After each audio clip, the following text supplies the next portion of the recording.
panjangnya misalnya 10 kilo, kanan kirinya sawah misalnya 200 meter, 200 hektar, 300 hektar lah, itu bisa prospektif kan. Bisa. Jangan sampai kita udah benerin saluran 10 kilo, sawahnya cuma 10 hektar, 20 hektar gitu kan. Harus di atas 100. Di Setia Mulia AC itu dapat di DPD di 200 hektar, 200 hektar. Ini Setia Mulia semua nih. Setia Mulia semua. Sampai ketemu kali. Jadi kalau tadi yang ada punya 100 hektar punya satu orang, yang punya masyarakat asli orang desa sini ada berapa hektar? Berapa persennya kira-kira ya? Orang sini udah nggak ada pak.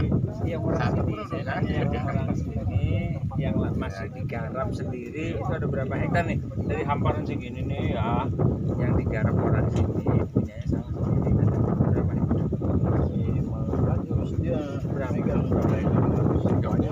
Orang sini, orang desa Setia. Saya carinya di Setia Asih. Enggak ya, hamparan sini nih. Hamparan sini saya 30 orang sini.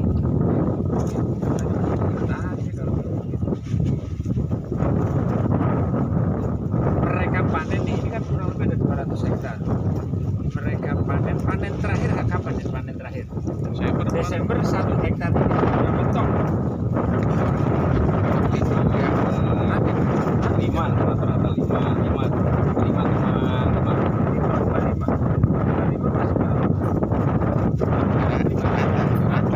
Ada yang 3 ton, ada yang 4 ton, ada yang 5 ton.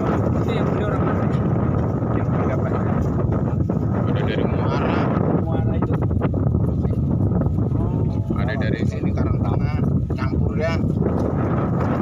Jadi kalau sekecamatan Tarumajaya ada penggilingan padi sampai kita panen dibeli semua juga bisa dipanen. Saat ini belum ada, kalau dulu ada pak. Ada. Penggilingan padi kita yang ada penggilingannya ya, wujudnya gitu, tapi nggak ada kegiatannya atau pasif. Itu ada yang di tanahnya Jibleke. tiap desa ada. Cuma sekarang itu udah pasif lah ya. Yang maksudnya kalau Setia Mulia aja pak ya, itu aja. Desa sebelah adanya. Kalau desa Pahlawan Setia, desa sebelah ada masih. Kecil juga. Tapi untuk nampung hasil panen dari wilayah sendiri pun dia udah enggak mampu. Tapi kalau saya lihat di Indomaret, Alfamaret, Tarumajaya itu ada kemungkinan beras Tarumajaya loh. Bisa kemungkinan. Mas siapa yang Oh, yang bikin? yang dipasarkan itu ya. Nah, yang bikin itu Wilmar. Kan ada Wilmar tuh. Terus ada food station. Food station kan BUMD DKI. Beli ke petani kita, dia kemas, karena penggilingan padinya modern, ditaruh di supermarket bisa berbulan. Memang apa? Sekarang tugasnya dari Bulog nih, siap. Nah, dari Bulog nanti membeli gabah petani sekarang nggak boleh di bawah 6.500. Terakhir berapa man Pak jual? Iya, ada larangan itu kemarin Pak. Iya, Itu iya. dari Menteri Pertanian sama Pak Prabowo. Kemarin juga terakhir ngomong. berapa Pak? Panen Kemarin berapa terakhir? bulan Desember Pak? Variasi sih. Yang bagus Kemarin 600 ya. 62 yang paling bagus. Yang dua yang paling bagus Sekarang itu. harus 65. Kan setelah kita panen itu baru berita itu viral Iya, itu iya, Pak, Memang instruksi dari putusannya pemerintah. itu Iya. diawasin oleh teman-teman Bareskrim, pelaksananya dari teman-teman Iya. Angkatan Darat itu kan, Bulognya, tapi yang ngawasin harganya dari Bareskrim. Cuma nanti kita bersiasati, memang kendala kita itu menciptakan penggilingan padi yang gede. Jadi kalau penggilingan padinya yang gede itu dia itu nggak pakai lantai jemur, dia itu pakai vertical dryer yang muter. Gitu. Kapasitasnya berapa sekali giling? 30 ton.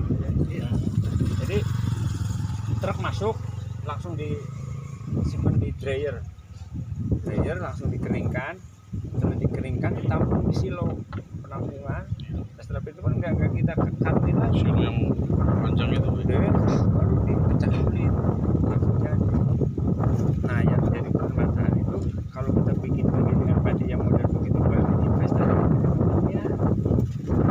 ya kan susah kita kadang-kadang. Bantuan dinas pertanian penggilingan padi paling itu yang harga 100.000. Kita udah kalah. Terus kenapa dinas pertanian nggak bisa bantu yang sampai 5 miliar? Kadang-kadang susah. Ada ada beberapa yang dibantu di pilot projectnya di Lampung sama Sulawesi dibantu kelompok petani 4 miliar. Cuma ternyata kadang-kadang manajemennya Pak.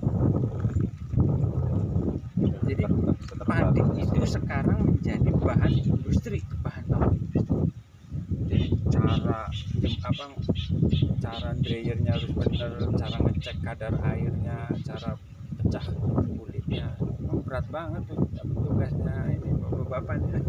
Ketahanan Karena pangan. beras itu kan bukan hanya untuk pangan, untuk minuman juga diolah jadi soju itu jadi minuman Bisa jadi kalau di itu kan hasil Pebayuran fermentasi beras itu, Pak. itu di Pebayuran Gedung Waringin itu beras perak. Di sini ada yang tanam beras perak. Tapi ada yang Beras perak kan harganya lebih mahal ya.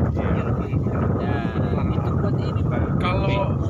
Kalau ada investor yang ini, yang orang-orang kan kalau soju itu maaf ya pabriknya di Tangerang itu banyak. Kalau mungkin ada itu mungkin untuk pembuatan penggilingan yang besar yang budget 5M itu mereka bisa kolaborasi ke situ. Yang penting beras lo ke sini gitu. Persyaratannya apa nih? Berarti harus Kayak- menyediakan lahan kan. Ya paling tidak seperti itu. Tapi yang penting kita tahu pelaku usaha, itu benar kata Bapak tadi bahwa beras itu bukan hanya untuk pangan, jadi untuk produksi kan, industri kan gitu. Itu Pak. Makanya nanti kalau itu bisa berkooperasi, investasinya gede-gedean bisa nggak? Kooperasi usaha bersama. 11 ton ada. Bisa. Hah? 11 Bisa, ton makanya ya. gini, Dari KUD dulu tinggi sini paling minimal paling di bawah 8 ton. kita punya modal internal berapa, terus kemudian kan ada juga di koperasi itu kan LPDB ya. Nah, nanti kita dalam Miliaran minimal 5 miliar industri perusahaan itu kalau terus kemudian kita misalkan kalau ada ya sawah hak milik bisa jadi ajukan, namanya pengelolaannya itu koperasi itu ya berapa tahun Si soju itu saya tahu. bisa dipertanggungjawabkan gitu. Jadi fermentasi beras itunya bisa sehari berapa ton bisa ya? Ratusan ton ya. ratusan ton itu. Karena begitu jadi minuman soju itu kan dia masuk ke apa namanya, ke kafe-kafe, pokoknya Iya. kelas-kelas atas lah itunya. Itu dari fermentasi beras memang, Pak. Ini kalau di sini ketua Kapoknya siapa? Bang Jun itu? Pak Haji ada. dari Marta, sini Marta. Berarti bisa disatukan di sini semua bisa ya? Insya Allah bisa. Pupuk sekarang gampang. Kalau Nggak ada untuk kendala. pupuk, kemarin gimana Pak? Nggak ada kendala. Sementara Terus di kemarin kiosnya gampang, lancar ya? lancar. Cuma di ujungnya Nggak Pak, ada kendala ya. ada kendala kira di ujung. Habisan. Ini sama Bang Junedinya kan? Oh. Kemarin ikut di itu. Udah akhiran mau Terakhir kan masih ada yang mau ambil. Iya. Milenial. Itu Pak Arif, emang petani itu di ujungnya itu tuh yang paling aneh. Iya kan? Kenapa? Lagi butuh-butuh. Lagi butuh-butuh. Butuh-butuhnya mau nggak mau kita ikut. Jadi harganya berbeda. gitu. Suka-suka. Itu di ujung Pak, kalau model kayak begini, nah di awal masih enak aja. Itu nenek-nenek suka teriaknya begitu. Cara mengatasinya? Makanya dengan apa subsidi langsung itu melalui japokan yang berbadan hukum koperasi, ya kan. Nah, dia koperasi itu juga kan biar petani juga